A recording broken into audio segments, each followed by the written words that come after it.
Hello guardians. जैसा कि मैं आपको एक वीडियो सीरीज के माध्यम से बच्चे के विकास की अवस्थाओं के बारे में बता रहा था, उसी क्रम में ये अगला वीडियो है जिसमें हम फिर से शैशवावस्था के बारे में ही चर्चा करेंगे।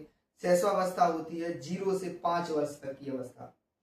तो इस अवस्था में हमारा बच्चों के साथ व्यवहार कैसा होना चाहिए, विद्यालय शिक्षक का व्यवहार कैसा होना चाहिए, विद्यालय का व्यवहार बच्चों के साथ कैसा होना चाहिए, शिक्षकों का उनके साथ कैसा होना चाहिए, माता पिता का कैसा होना चाहिए, परिवेश कैसा होना चाहिए, इन सारी चीजों के बारे में हम चर्चा कर रहे थे। तो सबसे बड़ा मेन पॉइंट उसमें जो कंक्लूजन मैंने निकाला था उसमें ये बताया था कि जो बच्चों का व्यवहार होता है वो डिपेंड करता है कि वो देख क्या रहे हैं, सुन क्या रहे हैं, सीख कहाँ से रहे हैं। तो बच्चों का व्यवहार जो होता है वो अनुकरणीय होता है। वो हमारे व्यवहार को करते हुए देखकर अपने व्यवहार में चीजों को आत्मसात कर लेते हैं। जैसे उन्होंने देखा कि सर किसी से अपने से बड़ों से आप करके बात कर रहे हैं, या बच्चों से भी आप करके बात करें, बेटा आपने कार्य किया, आपने होमवर्क किया, तो बच्चे भी, उन्हें सिखाया नहीं है कि किस तरीके से बात करना है, बच्चे भी उसी तरीके से अपने आप बात को करने लगेंगे। उसी तरीके से वो उनके व्यवहार में चीजें धीरे धीरे करके उनके व्यवहार में आ जाएंगे। तो हमें क्या करना है, बच्चों के साथ हमेशा मानक भाषा का प्रयोग करना है। घर में है तो गार्जियंस मानक भाषा का प्रयोग करें, और अगर विद्यालय में है तो विद्यालय में मानक भाषा का प्रयोग करें। विनम्रतापूर्ण उनके साथ पेश आए तो वो भी विनम्र व्यवहार करें। ठीक है, तो पहला पॉइंट निकल के आता है कि बच्चों को किस तरीके से हम उनके व्यवहार में परिवर्तन करें। तो व्यवहार में परिवर्तन करने के लिए पहले हमें अपने व्यवहार में परिवर्तन करना होगा, बच्चों का व्यवहार ऑटोमेटिकली परिवर्तित हो जाएगा। Point number 1। दूसरा है कि बच्चों के साथ क्या नहीं करना है। तो उसमें मैंने बताया था कि बच्चों पर किसी भी प्रकार का लोड नहीं डालना है। यानी कि आपको ये नहीं चाहिए कि भैया मेरा बच्चा 1 घंटे तक घर पे बैठ के होमवर्क करे, या किसी दिन मान लो उसका मन नहीं है, उसने होमवर्क नहीं किया तो कोई नहीं, मत करने दो। ठीक है, होमवर्क भी मनोवैज्ञानिकों ने ये कहा भाई कि 0 से 5 साल तक, यानी कि सेकंड क्लास तक इवन उन्होंने बोला है कि कोई भी होमवर्क नहीं होना चाहिए। बच्चों को होमवर्क होना ही नहीं चाहिए किसी भी प्रकार। तो आप अगर विद्यालय अगर होमवर्क नहीं देगा तो गार्जियन से ये तो पढ़ाई नहीं होती, यहाँ तो कुछ नहीं है, ये तो सिस्टम ही बेकार है, यहाँ तुम्हारा बच्चा कुछ नहीं सीखेगा। लेकिन कायदा ये है कि बच्चा वहीं सब कुछ सीखेगा, वहीं से आगे बढ़ेगा, क्योंकि उसका विकास, जो मानसिक विकास है, वो एकदम अच्छे ढंग से हो रहा है। और जब मानसिक विकास अच्छे ढंग से हो जाएगा तो उस पर आगे कितना भी लोड पड़े, कितनी भी परिस्थितियां हो, सभी परिस्थितियों से वो ओवरकम, मतलब बाहर आ जाएगा। ठीक है, तो क्या करना है, नंबर 2, उस पर किसी भी प्रकार का लोड नहीं डालना है। ना ही शिक्षक डालेंगे, ना ही गार्जियंस डालेंगे। ना ही गार्जियन शिक्षकों को प्रेशराइज करें कि भैया मेरे बच्चे को होमवर्क दो, ये होमवर्क नहीं करता, ये घर पे आके पढ़ता नहीं। अरे भाई वो क्या ही पढ़े, 1 साल का तो है ही, मतलब 3 साल का तो है, 4 साल का है, 5 साल का है, इससे ज्यादा तो है नहीं, अभी छोटा ही है। तो 5 साल तक का ही सब बालक है। अब वो 5 साल का बच्चा, तुम ये चाह रहे हो कि 1 घंटे बैठ के वो होमवर्क करे, निहायत ही गलत है ये।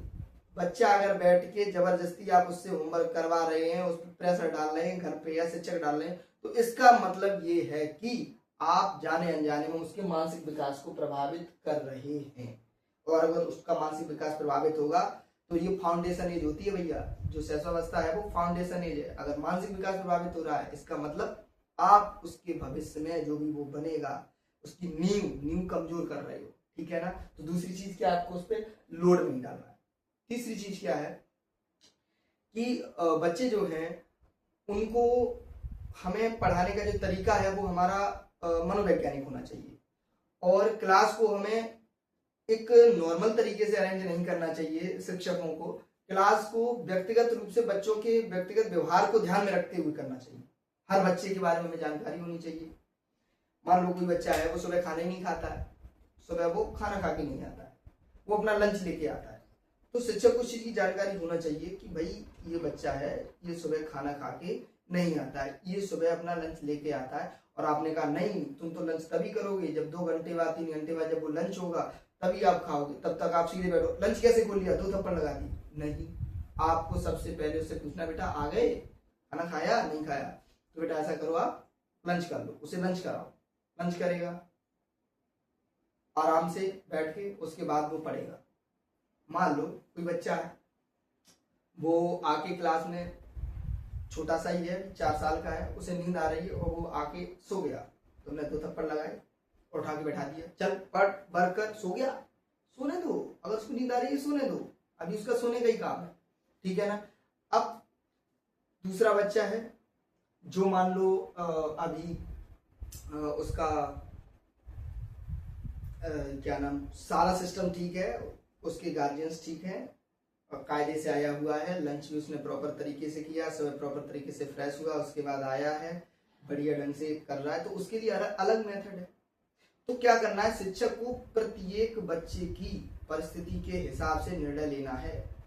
कोई बच्चा है वो होमवर्क नहीं कर पाता है, कोई बच्चा करके लाता है, कोई बच्चा क्लास में वर्क नहीं करता, कोई पूछता ही नहीं है, जैसे बैठा है सभी बच्चे 10-20 बच्चे बैठे हुए क्लास में, तो 10 तो अपने आप नोटबुक लेके आ रहे, लो मैम जी मुझे काम दे दो, सर जी काम दे दो, और 2 बच्चे बैठे हुए, तो आप उनके पास जाओगे, बेटा क्यों बैठे हो, उनकी कॉपी देखोगे, उनसे प्यार से बात करोगे, अगली बार से वो भी आने लगेंगे, है ना। तो हमें करना क्या है, बच्चे के व्यक्तिगत विभिन्नताओं को ध्यान में रखना है कि व्यक्तिगत रूप से बच्चा अलग अलग है। जैसे उन्होंने क्या कहा था कि किंडल गार्डन यानी कि बच्चों का बगीचा है, ये क्या है बगीचा, जैसे बगीचे में आम का, नींबू का, संतरे का, सेब का, केले का पेड़ लगा हुआ है, जिस तरीके से सभी वृक्षों में एक समान फल नहीं आते हैं, उसी तरीके से सभी बच्चे एक तरीके की शिक्षण विधि से, एक तरीके के व्यवहार से नहीं सीख सकते। समझ रहे हो नहीं, कि हमें बच्चों के साथ व्यक्तिगत रूप से उनकी परिस्थिति के अनुकूल उनके साथ व्यवहार करना चाहिए, क्योंकि किस तरीके का व्यवहार चाह रहे उसी तरीके का व्यवहार करना चाहिए, तब उनका जो शैक्षणिक स्तर है, उनका जो पढ़ाई है, जो आगे का उनका जीवन है, वो सही ढंग से चले। गार्जियंस क्या करते हैं कि उन्होंने देखा कि भाई इनका बच्चा है वो तो सीख गया है और ये बच्चा नहीं सीखा है, तो आपको भी वहां पे ध्यान रखना है कि भाई मेरा बच्चा हो या इनका हो या किसी का हो, वो उसी तरीके से है, जैसे एक बगीचा है उसमें आम, नींबू, केला, संतरा सबके पेड़ लगे हुए हैं, सबकी अपनी अपनी इंपॉर्टेंस है, सबकी अपना अपना महत्व है। ये बच्चा भी सीखेगा, आज नहीं तो कल सीखेगा, धीरे धीरे सीखेगा, हो सकता है कि आने वाले समय में ये उसको भी क्रॉस कर जाए, ठीक है ना। तो आपको परेशान नहीं होना है, पेशेंस रखना है और उन चीजों का पता लगाना है कि क्या क्या कारण इसके सीखने में बाधा बने, ठीक है ना। तो ये तो हो गया तुम्हारा जो शिक्षा का स्वरूप है वो कैसा होना चाहिए। नंबर 1, मतलब सबसे पहली बात मुझे ये ध्यान रखनी है हम लोगों को, शिक्षकों, गार्जियंस को, कि किसी भी तरीके का बोझ ना हो, बस जय सबसे मतलब मूल मंत्र है ये कि बच्चे पर बोझ ना हो, और बोझ नहीं होगा तो 100% आउटकम, जो लर्निंग आउटपुट है वो आएगा, लर्निंग आउटकम है वो बिल्कुल आएगा। देखो होता क्या है कि मान लो मैं एक कल्पना करता हूँ, आप भी कल्पना करिए और अपने व्यवहार को आप समझिए कि मैं क्या ऐसे माहौल में एक्ट करता और किस माहौल को मैं सही बताता, और जिसको मैं सही बताता कि अब वो माहौल सही है या गलत है। समझना, मैं एक छोटी सी एक आपके सामने एक परिस्थिति रख रहा हूँ। एक क्लास है जिसमें 2 बच्चे टेबल पर सर रख के सो रहे हैं, 2 बच्चे लंच कर रहे हैं, 4 बच्चे ग्रुप में बैठ करके ABCD को अरेंज कर रहे हैं, 4 बच्चे को दूसरे ग्रुप में बैठ करके जो वर्णमाला है उसको अरेंज कर रहे हैं, 4 बच्चे किसी तीसरे ग्रुप में बैठ करके किसी चार्ट को देख रहे हैं जो कि रंगीन तरीके से बना हुआ है उसमें सब। ऐसे माहौल में शिक्षक उसमें राउंड लगा रहे हैं, क्लास में शिक्षक क्या कर रहे हैं, घूम रहे हैं, एकदम चीजों को ऑब्जर्व कर रहे हैं। और उसी समय एक गार्जियंस आते हैं क्लास में गार्जियंस आए, उन्होंने देखा और वो एकदम नाराज हो गए, क्योंकि उनको अभी इस चीज की नॉलेज नहीं है कि हमें शिक्षा बच्चों को किस तरीके से देनी है। लेकिन वो अपना ज्ञान जरूर देंगे, आपको फ्री का ज्ञान जरूर देंगे वो। तो क्या करेंगे, वो आए क्लास में और एकदम उन्होंने देखा, अरे भाई शिक्षक घूम रहे हैं मास्टर उसमें है और बच्चा सोए रहे हैं, वहां कहाँ पढ़ा रहे हैं, ये उनके शब्द होंगे। एक दूसरी क्लास है, उसमें क्या है कि बच्चे एकदम सीक्वेंस में बैठे हुए हैं बढ़िया ढंग से, वेल एकदम कॉपी कलम भी खोले हैं और बैठे हैं, और शिक्षक भी उनको कुछ सुना रहे हैं, बच्चे भी शांति से सुन रहे हैं, जो भी है अपने बैठे। वहां गार्जियंस गए, क्लास वहां भी थी, वो भी क्लास चल रही थी, तो गार्जियंस ने देखा कि हाँ भाई यहाँ तो बहुत अच्छी पढ़ाई हो रही है।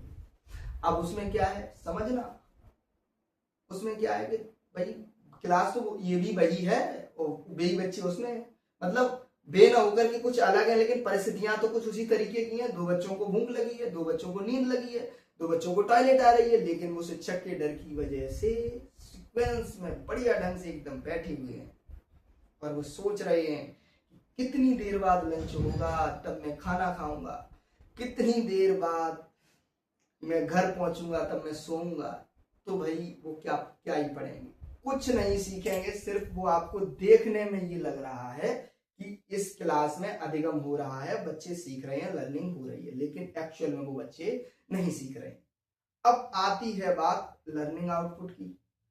तो जब वो बच्चे देखे जाते हैं तो ऐसे बच्चे जिनको शिक्षक ने अपने हिसाब से मेंटली एकदम साइकोलॉजिकल ढंग से क्लास को अरेंज किया था, व्यक्तिगत रूप से ध्यान रखा था, किस बच्चे को कहां से कहां पहुंचाना है, ये सारी चीजों का ध्यान रखा था, उस क्लास का लर्निंग आउटपुट अच्छा आता है एज कंपेयर देन उसके जिसमें उन्होंने एकदम सीक्वेंस में बढ़िया ढंग से वेल ड्रेस्ड वेल मेंटेन करके बिठाया हुआ था, डरा धमका के एकदम क्लास लग रही थी देखने में, हाँ ये क्लास चल रही है। उस क्लास की अपेक्षा उस क्लास में बच्चा फर्स्ट क्लास में पहुंच जाता है और वो उसमें से 20 में से 7 8 10 बच्चे ऐसे होते हैं जो वर्णमाला का ज्ञान ही नहीं कर पाते हैं, सीख ही नहीं पाते हैं। क्यों नहीं सीख पाते? क्योंकि उनके ऊपर जो मेंटल प्रेशर पड़ रहा था, लगातार दबाव पड़ रहा था, भूख का, प्यास का, नींद का, वो उस दबाव से लड़ रहे थे, न कि वो उस समय सीख रहे थे। और इधर क्या था कि बच्चों ने अपने खाना खाया, खाना खाने के बाद फिर से वो हैप्पी हो गए और सीखने लगे।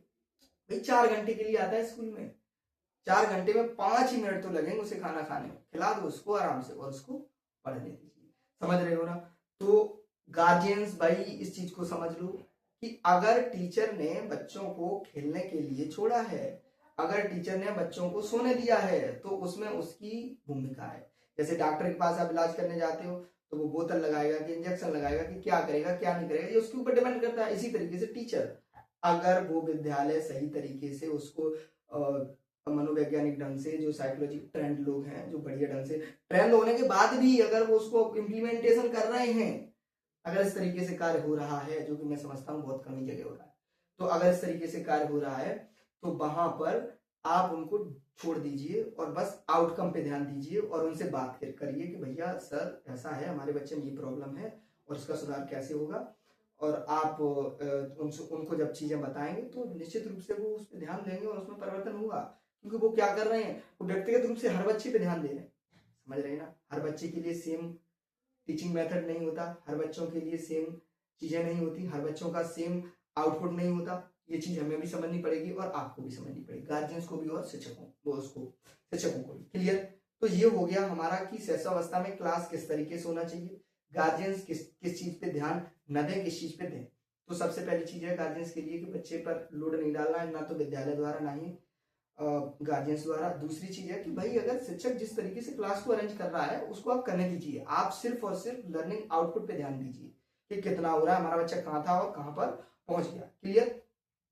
अब हम शैशवावस्था की कुछ बातों के बारे में समझ ले रहे हैं जो कि मनोवैज्ञानिकों ने बताया है, उन्होंने बोला है उसके बारे में। जैसे उन्होंने बोला है कि सीखने का आदर्श काल या स्वर्णिम काल, जो शैशवावस्था है 0 से 5 वर्ष तक की अवस्था है, ये सीखने का स्वर्णिम काल है। यानी कि जितनी तेजी से इस काल में, यानी 0 से 5 वर्ष तक की अवस्था में बच्चा सीखता है, उतना जीवन में शायद है अन्य अवस्था में नहीं सीखता। क्लियर? तो 0 से 5 वर्ष तक की अवस्था सीखने के लिए एकदम स्वर्णिम काल है। तो इस काल में हमें शिक्षा का स्वरूप भैया बहुत ही ध्यान से, जो साइकोलॉजिकल तरीके से एकदम उन पे बहुत ही अच्छे ढंग से ध्यान देगी तभी होगा। अगर जरा भी लोड डाला, जरा भी हमने प्रेशराइज किया तो ये सिस्टम हमारा बिगड़ जाएगा, बच्चे का मानसिक विकास प्रभावित हो जाएगा और जीवन में वो आगे दिक्कत क्रिएट करेगा। क्लियर? आगे है भावी जीवन की आधारशिला। ये बोला है कि भविष्य में बच्चा जो भी बनना चाहता है, जो भी बनेगा, उसकी आधारशिला, जो नींव है, वो शैशवावस्था में 0 से 5 वर्ष तक की अवस्था में ही रख दी गई है। यानी कि जो भी बच्चे को बनना है वो 0 से 5 वर्ष तक की अवस्था में बन चुका है, ये वैज्ञानिकों ने कहा है। ठीक है? अनुकरण द्वारा सीखने की अवस्था, मैंने बोला कि बच्चे अनुकरण द्वारा सीखते हैं, तो हम उन्हें ये लेक्चर न देके, लेक्चर मेथड बड़ों के लिए अप्लाई होता है, हम उन्हें ये लेक्चर न देके, देखिए भाई सभी बच्चे इस तरीके से नमस्ते करेंगे, इस तरीके से हाथ जोड़ के नमस्ते करेंगे और ये करेंगे वो करेंगे, ये न करके हमें क्या करना है, बच्चे हैं खेल रहे हैं, देख रहे हैं, हमें उनके सामने इस तरीके से व्यवहार करना है। सर से नमस्ते करने, अपने स्टाफ से नमस्ते सर, तो बच्चे देख रहे हैं कि नमस्ते इस तरीके से करना है, ठीक है। बच्चे जिस व्यवहार को करेंगे वो उसी व्यवहार को करेंगे जो देखेंगे, यानी कि अनुकरण द्वारा सीखते हैं। तो घर में भी आपको माहौल ऐसा रखना है कि बच्चे उस माहौल से सीख रहे हैं पूरी चीजें। आप ये समझ लो, जो भी आप घर पे अगर गालियां दे रहे हैं तो आपके बच्चे गालियां सीख रहे हैं। अगर आप घर पे बड़ों से आदरपूर्ण तरीके से बात कर रहे हैं तो वो उस व्यवहार को सीख रहे हैं। तो बच्चे अनुकरण द्वारा सीखते हैं। हमें उन्हें पढ़ा के न, हमें उनके सामने इस तरीके का व्यवहार करना चाहिए, इस तरीके का एक्ट करना चाहिए कि जिससे कि वो उसको देखें और उसको सीखें, यानी कि बच्चे हमारे द्वारा किए गए व्यवहार को ही अपने अंदर ग्रहण करें, ठीक है। तो दूसरी चीज क्या है, बच्चे अनुकरण, तीसरी चीज है अनुकरण द्वारा सीखते हैं। तो अनुकरण द्वारा सीखते हैं, इसका मतलब ये है कि अगर हमें बच्चों को भाषा सिखानी है तो हमें मानक भाषा में प्रयोग करें तो बच्चे भी मानक भाषा सीखेंगे। अगर हमें उन्हें सदाचार सिखाना है तो हम भी सदाचार पूर्ण तरीके से पेश आएंगे तो भी बच्चे भी सदाचार सीखेंगे, ठीक है। तीसरी चीज है संस्कारों का निर्माण, यानी कि बच्चों में संस्कार, जैसे संस्कार तो सभी जानते हैं, तो संस्कारों का निर्माण भी तभी होगा जब हमारे अंदर संस्कार होंगे। हमारे संस्कार जो बच्चे देखेंगे वही बच्चे सीखेंगे। जो माता पिता के संस्कार देखें, माता पिता की बात करने का तरीका, लहजा, वो ही बच्चे सीखें। तो हमें क्या करना है कि उनके सामने इस तरीके से पेश आना है बच्चों के, जिस तरीके का हम उनसे व्यवहार की अपेक्षा कर रहे हैं। भैया ना कोई शिक्षक सिखा देगा ना आपसे, मतलब कोई नहीं सिखाएगा, वो खुद ही सीखेंगे। किसी में ताकत नहीं बच्चों को सिखाने, वो सीखेंगे खुद। सीखेंगे कैसे? देखकर। अगर उनके सामने, उनके पड़ोस में माहौल ऐसा है गाली देने वाला, उदम बाजी वाला, बदतमीजी से बात करने वाला, तो निश्चित रूप से वो सीख जाएंगे वो चीज। और अगर उनके आसपास का माहौल ऐसा है कि प्रेमपूर्ण तरीके से लोग बात करते हैं, एक दूसरे से सहजता से बातों को रखते हैं, घर पे सहजता से बात करी जाती है, माता पिता के बीच में अच्छा व्यवहार है, तो बच्चे निश्चित रूप से। और हालांकि जो छोटे बच्चे होते हैं 1 से लेकर 5 साल तक के, 0 से 5 साल तक के बच्चे, तो उनमें जो सीखना है वो माता पिता और विद्यालय से ही है। ज्यादा पास पड़ोस का दूर तक खेलने नहीं जाते हैं। तो जो उनका परिवार है और विद्यालय है, इसी पर उनका जो विकास है, सॉरी, जो एक तरीके से जो संस्कारों का विकास है वो डिपेंड करता है। जो विद्यालय में संस्कार देखेंगे, जो अपने घर पे संस्कार देखेंगे, वो उनके अंदर आत्मसात करेंगे, प्रवेश करेंगे। क्षणिक संवेगों की अवस्था, यानी कि 0 से 5 साल तक के जो बच्चे हैं उनके संवेग, संवेग का मतलब देखो 14, मैकडूगल ने 14 मूल संवेग और मूल प्रवृत्तियां बताई हैं। तो संवेगों का विकास बच्चों में क्षणिक, मतलब संवेगों का विकास तो हो जाता है। संवेग का मतलब क्या है? जैसे प्रेम, रोना, गुस्सा करना, ये संवेग है। तो इन संवेगों, संवेग जो बच्चों में होते हैं वो क्षणिक होते हैं। जैसे अगर आपने बच्चे से कोई चीज छीन ली तो वो रोने लगा, आपने उसको टॉफी दे दी वो हंसने लगा। क्या बड़े व्यक्ति को आप एक थप्पड़ लगा दो, टॉफी दे दो, हंसने लगेगा? नहीं हंसेगा, क्योंकि उसके संवेग स्थायी है। लेकिन छोटे बच्चों के संवेग अभी कैसे? क्षणिक है, यानी कि क्षण में ही वो खुश हो जाएगा, क्षण में ही वो रोने लगेगा। क्लियर? तो संवेग कैसे होते हैं? क्षणिक होते हैं। बालक का निर्माण काल, ये भी उसी से संबंधित है कि इस समय में 0 से 5 वर्ष तक की आयु में बच्चे का जो भी बनना होता है, जो भी उसके जीवन में उसका निर्माण होना होता है, वो 0 से 5 वर्ष तक की अवस्था में हो जाता है। इसलिए हम इसको क्या कहते हैं? बालक का निर्माण काल कहते हैं। भाषा सीखने की सर्वोत्तम अवस्था, यानी कि अगर हम ये चाहते हैं, देखो बच्चों की मौलिकता, यानी कि मौलिक व्यवहार अगर चाहते हैं कि हमारे बच्चे मौलिक रूप से इसी तरीके से बात करें, मान लो अच्छे ढंग से बात करें, मानक भाषा का प्रयोग करें, अंग्रेजी का प्रयोग करें, तो हमें क्या करना है भैया? उनकी मौलिकता में अगर इन चीजों को लाना है तो हमें शुरुआत से ही उनके साथ इसी तरीके का व्यवहार करना है, मानक भाषा में ही बात करनी है। या इंग्लिश के शब्दों को हम उनकी अगर शब्दावली में ऐड करना चाहते हैं तो हमें उन्हीं शब्दों का प्रयोग करना है उनके सामने 0 से 5 वर्ष तक की अवस्था में, जिससे कि वो उनके मौलिक व्यवहार में प्रवेश कर जाए। ठीक है ना? तो क्या करना है हमें कि भाषा सीखने का ये सर्वोत्तम अवस्था है। तो उन बच्चों से, 0 से 5 वर्ष तक के बच्चों से मुझे क्या करना है? आप सभी को, गार्जियंस को, शिक्षकों को, उनसे मानक भाषा में बात करनी है। तीसरा है स्वप्रेम की भावना। स्वप्रेम की भावना का विकास, तो भैया छोटे बच्चे होते हैं उनमें स्वप्रेम की भावना तो होती है, सेल्फ डिफेंस की भावना भी होती है, यानी कि अपने को वो सुरक्षित महसूस करेंगे तभी वो रहेंगे। जैसे कि मम्मी के पास 2 साल का बच्चा रहता है, दूसरा कोई ले ले वो भी रोने लगता है, क्यों रोने लगता है? कि उसको लगता है ये हमारी माँ है, ये हमको नुकसान नहीं पहुंचाएगी। अगर कोई हमें अदर आके नुकसान पहुंचाता भी है तो उससे ये हमें बचाएंगे, डिफेंड करेंगे, समझ रहे ना? तो उनमें सेल्फ डिफेंस की भावना होती है। तो अब इसको हम अपने शैक्षणिक उसमें किस तरीके से समझें? देखो, बच्चा छोटा सा है, वो विद्यालय आने में रोता है, इसका मतलब वो विद्यालय में आके सिक्योर फील नहीं कर रहा है, इसलिए वो रो रहा है।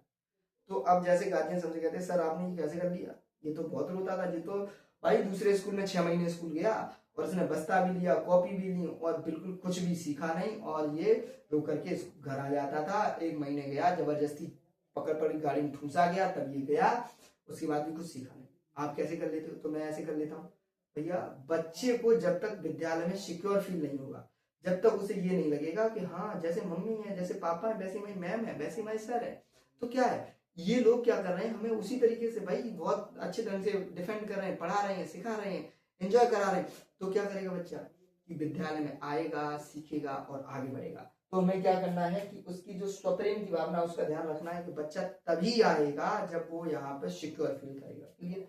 और अगर आपको जबरदस्ती, आपने उसे दबा के धमका के जबरदस्ती भेज भी दिया, तो वो सीखेगा नहीं, उसका मानसिक विकास प्रभावित हो जाएगा, प्रॉब्लम क्रिएट हो जाएंगी, बच्चा कुछ भी आगे जीवन में नहीं कर पाएगा। समझ रहे बात को कि नहीं? तो क्या करना है, हमें जबरदस्ती नहीं करनी उसके साथ, भाई उसे खुला रहने दो। आप इस तरीके से परिस्थितियां उत्पन्न करो कि वो मजबूर हो जाए आपके पास आने, विद्यालय आने में मजबूर हो जाए, सीखने के लिए वो मतलब उसे अच्छा लगे, हाँ भाई वहां चलना है, सीखना है। तो ऐसे बच्चे जो घर पे स्कूल आने के लिए रोते थे, अब वो घर पे रोते हैं स्कूल आने के लिए।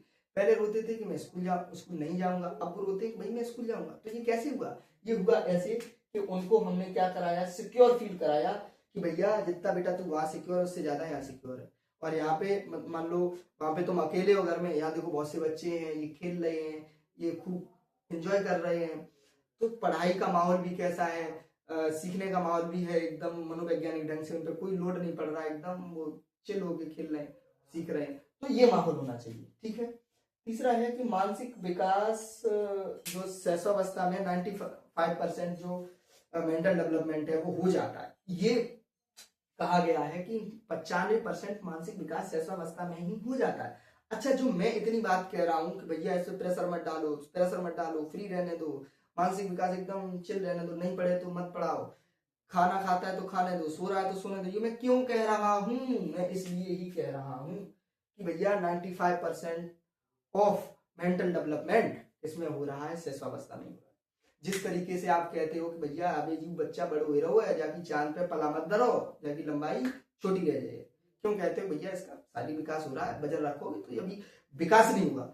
और आप यहाँ क्या कर रहे हो, बापू विकास हो रहा हो, 95% विकास शैशवावस्था में, 0 से 5 वर्ष तक की अवस्था में हो जाए, और आप पे प्रेशर भैया एक ही साल में डीएम बन जा तू, एक ही साल में फीस जा रही है, भाई बच्चा हमारा घर पे नहीं पढ़ रहा है, तो इतना प्रेशर फील रहे हैं कि उसका पूरा का पूरा मानसिक विकास प्रभावित, डेवलपमेंट अच्छे से हुआ नहीं। अब आगे जैसे ही लोड पड़ा तो बच्चा पूरा क्रैश कर गया, कोलैप कर गया, चीजें समझ में नहीं आ रही, पूरा उसका सिस्टम हैंग कर गया। समझ रहे हो कि नहीं मैं क्यों कह रहा हूँ बार बार मानसिक विकास प्रभावित हो जाएगा? बच्चे का 0 से 5 वर्ष तक की अवस्था में उस पर कोई किसी प्रकार का लोड नहीं डालना है, न ट्यूशन को, न स्कूल को, न घर पे किसी प्रकार का लोड नहीं डालना। देखो आप कितने अच्छे ढंग से बच्चा आगे बढ़ रहा है, कितने अच्छे ढंग से हैप्पी माहौल में, कितने अच्छे ढंग से सीख रहा है, आगे जाके बहुत ही बढ़िया एकदम सिस्टम सेट हो जाए। अच्छा, एक चीज और है, जैसे ये कहा गया है कि सीखने जो भावी जीवन की आधारशिला है, या ये कहा गया है कि बच्चे को जो भी बनना होता है वह 0 से 5 वर्ष तक की अवस्था में बन जाता है। ये कहा क्यों है? ये कहा इसलिए है कि जैसे जो अपना मन है, जो ब्रेन है, वो मनोवैज्ञानिकों ने ये कहा भाई ये 2 तरीके का है। एक तो कॉन्शियस माइंड जिसे चेतन मन कहते हैं, एक होता है सबकॉन्शियस माइंड जिसे हम अचेतन मन कहते हैं।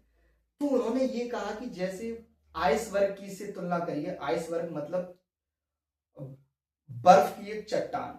तो बर्फ की चट्टान को अगर हम समुद्र में देखेंगे, आपने कहानी सुनी होगी कि टाइटैनिक एक आइसबर्ग से टकरा के और वो क्या हो गया, डूब गया था। तो वही आइसबर्ग की हम बात कर रहे हैं कि समुद्र में जिस तरीके से आइसबर्ग आपको दिख रहा है, तो होता क्या है कि 10% वो ऊपर दिखाई देता है, पानी के ऊपर दिखाई देता है 10%। जैसे जो एक बर्फ का पहाड़ है, तो ये बेटा इतना दिखाई देगा समुद्र के ऊपर, और 90% पानी में ये अंदर डूबा होगा। तो वैज्ञानिकों ने भैया ये कहा है कि जो सबकॉन्शियस माइंड है, अचेतन मन है, वो है 90% और कॉन्शियस माइंड है वो है 10%।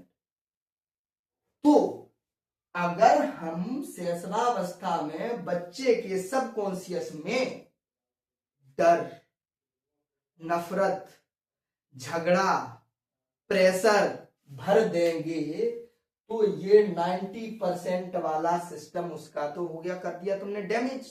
और जब 90% डैमेज कर दिया तो 10% के भरोसे बच्चा कहां पहुंचेगा। समझ रहे हो? मैं एक मोटी भाषा में आपको समझाने का प्रयास कर रहा हूं। वैसे तो ये बहुत ही डीप टॉपिक है, अपने आप में ही एक बहुत बड़ा टॉपिक है। तो समझिए कुल मिला के ये कि हम जैसे चेतन मन क्या करता है, जैसे मैंने अभी कहा मैं मारकर रखूंगा, उठाऊंगा, खाना खाऊंगा, पानी पीऊंगा, तो ये सारी चीजें मैं आपसे बात कर रहा हूं तो यहाँ मेरा कॉन्शियसनेस है, जो कॉन्शियस माइंड है वो कार्य कर रहा है। अभी जैसे आपने देखा होगा रात में सपने आते हैं तो भी कहां से आते हैं, सबकॉन्शियस माइंड से। ठीक है, ये कभी जो अचेतन मन है ये कभी सोता नहीं है, ये हमेशा लगातार चीजों को रिवाइंड करता ही रहता, चीजों को लगा ही रहता है हमेशा। अब हुआ क्या कि जैसे आपने बच्चे को डरा दिया, भाई दूध पी ले वरना हुआ आ जाएगा, गाड़ी में बैठ जा वरना पिटाई लगाएंगे, और एक बार आपने बहुत पिटाई लगाई, उसको पता लग गया अगर गाड़ी में नहीं बैठूंगा तो ये वही वाली पिटाई वहीं लग जाएगी, तो वो पिटाई उसके सबकॉन्शियस में, अचेतन में जाके बैठ गई। बाकी तो बैठी ही जगह पिटाई लगी है, और जाने देखो है पिटत भाई बाकी और बैठी, समझ रहे ना। तो अब उसको, बच्चे को, जो दूसरा जिसने देखा है उसको भी लगता है भैया अगर गाड़ी में नहीं बैठेंगे तो पिट जाएंगे, तो उसके अंदर एक डर का समन हो गया, डर उसके अंदर बैठ गया, जो कि जीवन में वो मर जाए लेकिन वो डर बाकी अंदर से ना नहीं करे।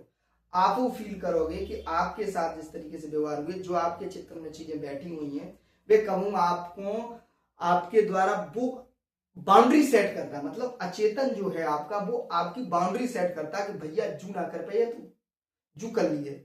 ठीक है, तो जो बाउंड्री सेट हो रही है जो अचेतन के द्वारा ही हो रही है, समझ रहे हैं ना बात को। और आप अगर अपने बच्चों को स्वतंत्र रूप से नहीं छोड़ रहे हैं, उन्हें बार बार बाउंडेशन बता रहे हैं, सिखा रहे हैं कि अरे बेटा जू तो ना कर पाए, जू ऐसे नहीं, ये नहीं होगा, ऐसे नहीं होगा, तो वह उनके अचेतन में बैठ रही है।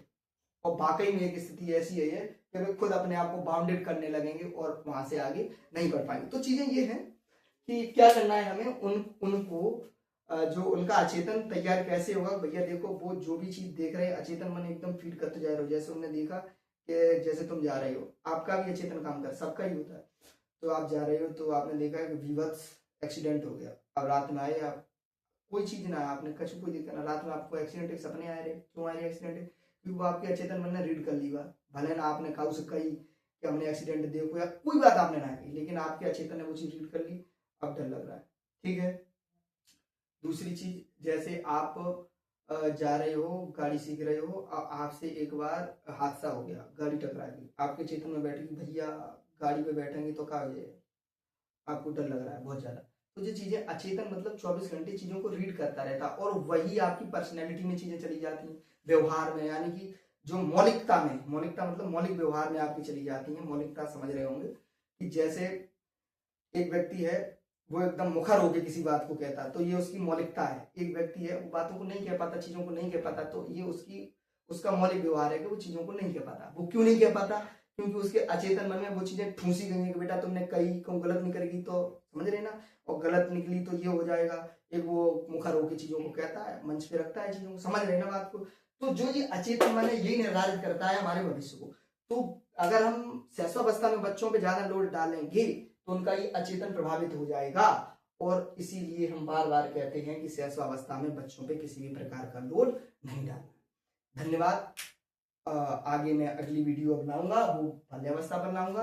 तो आशा करता हूं कि इससे आपको कुछ जानकारी मिली होगी, और भैया अपने व्यवहार में कुछ परिवर्तन करो बच्चों के प्रति, और शिक्षक हो तो शिक्षक भी भाई इन चीजों को पॉजिटिव वे में लो और थोड़ा सा अच्छा समाज के लिए किया जाए। ठीक है, धन्यवाद।